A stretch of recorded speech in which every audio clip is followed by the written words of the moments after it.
بسم اللہ الرحمن الرحیم۔ اب میں مسلمانوں سے ایک بات پوچھنا چاہتا ہوں کہ جنہوں نے رسول اور آل رسول کو ستایا، کیا آپ کو یہی ہیرو ملتے ہیں اپنی کتابوں کے لیے اور اپنے بچوں کو پڑھانے کے لیے؟ کبھی حجاج ابن یوسف کو ہیرو بنا دیتے ہیں۔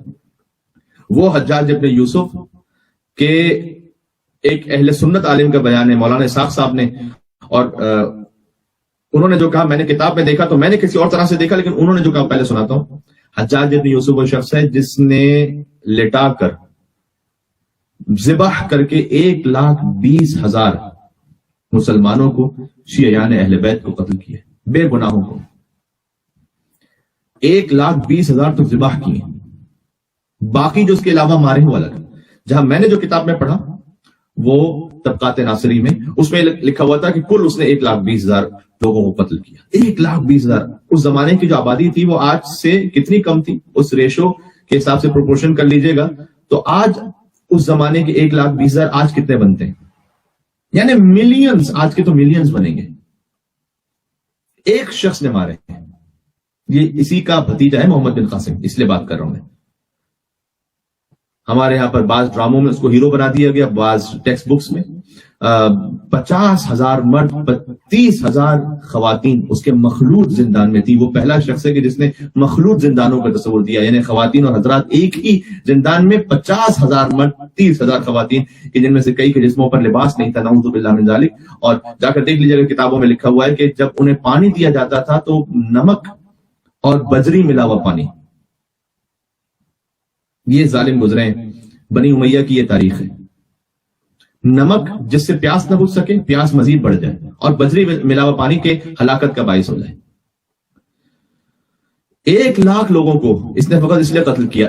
کہاں سے سنا رہا ہوں؟ یہ ابن اسیر نے اپنی کامل، یہ اہل علم جانتے ہیں کہ یہ کتنا بڑا حوالہ ہے۔ ابن اسیر جو جنہوں نے معروف کتاب ان کی کامل، جلد نمبر 13 صفحہ نمبر 193 پر یہ لکھا ہوا ہے کہ 1,00,000 لوگوں کو حجاج ابن یوسف نے فقط اس لیے مارا تھا کہ انہوں نے یزید کو شراب خور کہنے سے انکار کر دیا تھا۔ یعنی شراب خور کہا کرتے تھے اور حجاج نے اس کا انکار کیا تھا، معذرت۔ 1,00,000 لوگوں کو اس لیے مارا اس نے کہ یزید کو وہ شراب خور کہتے تھے، جو کہ وہ شارب الخمر معلن بالفسق، یہ کچھ چھپ کے تو شراب نہیں پیتا تھا، وہ تو نعوذ باللہ من ذالک تخت خلافت پر بیٹھ کے شراب پیتا تھا۔ لیکن چونکہ وہ شراب خور کہتے تھے یزید کو، حجاج نے 1,00,000 لوگوں کو اس لیے مارا ہے۔ یہ ابن اسیر نے اپنی کامل میں لکھا ہے۔ جناب علی اسی کا بھتیجا محمد بن قاسم، اس محمد بن قاسم کو خود حجاج ابن یوسف نے خط لکھا ہے۔ وہ خط آپ کو سناتا ہوں۔ وہ خط ہے الطبقات الکبریٰ میں، ابن سعد کی بڑی مشہور کتاب ہے، جلد نمبر 6 صفحہ نمبر 212 اور 213 پر یہ موجود ہے کہ کتب الحجاج الى محمد ابن القاسم، حجاج ابن یوسف نے محمد بن قاسم ثقفی، حجاج ابن یوسف ثقفی ہے اور محمد بن قاسم ثقفی، اس کو خط لکھا کہ عطیہ ابن عوف، ایک محدث تھے، ایک عالم تھے، اس کو اپنے پاس بلاؤ اور عطیہ ابن عوف سے یہ کہو کہ علی پر لعنت بھیجے، نعوذ باللہ من ذالک، اپنے سامنے علی پر لعنت بھیجے، اور اگر وہ نہ کرے فإن لم يفعل فاضرب 400 صوت، تو 400 تازیانے لگانا۔ محمد بن قاسم نے 400 تازیانے مارے عطیہ بن عوف کو، کس بات پر؟ کہ علی پر سب کو ستم نہیں کیا۔ کیا یہ لوگ قابل احترام ہے؟ مطالعہ پاکستان میں بھی جو 9th اور 10th کے کورس اور سیلیبس میں بہت کچھ وہ پڑھا دیا جاتا ہے جو بچوں کے ذہنوں میں بیٹھ جاتا ہے، اصل تاریخ جس سے کوسوں دور ہے۔ اور ظاہر ہے کہ تاریخ وہی لکھتا ہے کہ جو جنگجو فاتحین ہوتے ہیں وہ اپنی تاریخ لکھواتے ہیں اپنے انداز میں۔ یہی وجہ ہے کہ رسول اللہ کی وفات کے بعد بنی امیہ کی حکومت 100 سال تک رہی ہے تقریباً۔ تو آپ کیا سمجھتے ہیں جن کی حکومت 100 سال تک رہی ہے، جن بنی امیہ والوں کی، وہ یہی کریں گے نا کہ وہ اپنے باپ ابو سفیان کو مسلمان قرار دیں گے، ایسے تاریخ لکھوائیں گے کہ ابو سفیان جس میں مسلمان نظر آئے اور ابو طالب جن میں نعوذ باللہ حالت کفر میں نظر آئے۔ یہ نتیجہ ہے بنی امیہ کی لکھوائی ہوئی تاریخ کا۔ بات واضح ہو رہی؟ تاریخ میں اس طرح سے نہ جایا کریں کہ جو بادشاہوں نے لکھوائی بھی، بنی امیہ کے نمکخواروں نے لکھوائی بھی۔ قرآن میں آیت ہے الزانیۃ والزانی فاجلدوا کل واحد منہما 100 جلدہ، نعوذ باللہ جو زنا کرے مرد یا خاتون اسے 100 تازیانے لگاؤ. زنا کی حد ہے 100 تازیانے.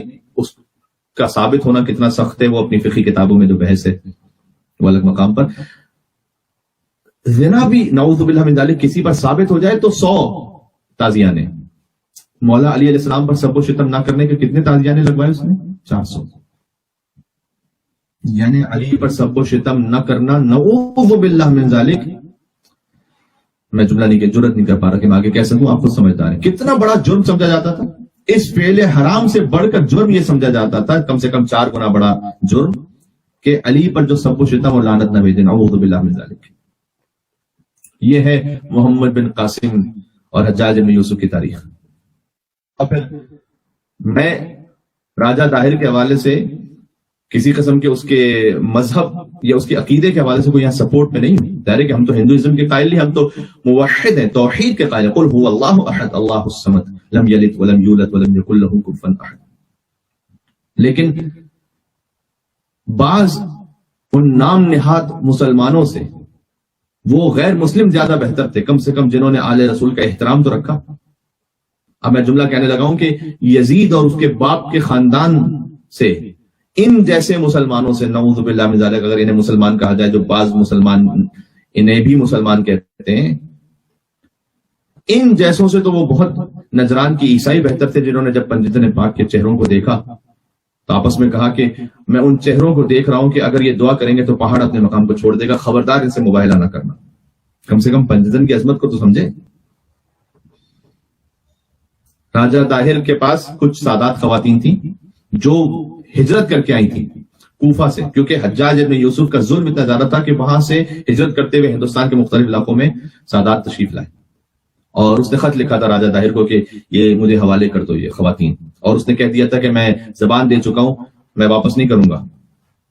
ایک دفعہ جب زبان دے دی تو میں انہیں واپس نہیں کروں گا, یہ میری مہمان ہے. اور محمد بن قاسم کو اس لیے بھیجا اس نے سندھ میں کہ وہ حملہ کرے وہاں پہنچ کر, تاکہ ان سادات خواتین کو دوبارہ سے قیدی بنا کر اور کنیز بنا کر نعوذ باللہ دوبارہ حجاج بن یوسف کے پاس پہنچایا جائے. اس میں کہاں کا اسلام اور کون سا فی سبیل اللہ جہاد ہے؟ اور اگر کہا جاتا ہے کہ سندھ میں بہت ظلم ہو رہا تھا سادات خواتین پر یا مسلمان عورتوں پر, تو وہ سندھ میں اگر ظلم ہو رہا تھا تو وہ حجاز سے چھوڑ کر کوفہ اور شام سے چھوڑ کر سندھ آ کیوں رہی تھی؟ ظلم وہاں ہو رہا تھا, یہاں تو پناہ لینے آ رہی تھی. لوگ یہ کہتے ہیں کہ بتوں کو توڑنے آیا, جو مٹی کے بت تھے اس کو توڑ گیا اور جو سونے کے بت تھے وہ اپنے ساتھ لے گیا. یہ ہے تاریخ.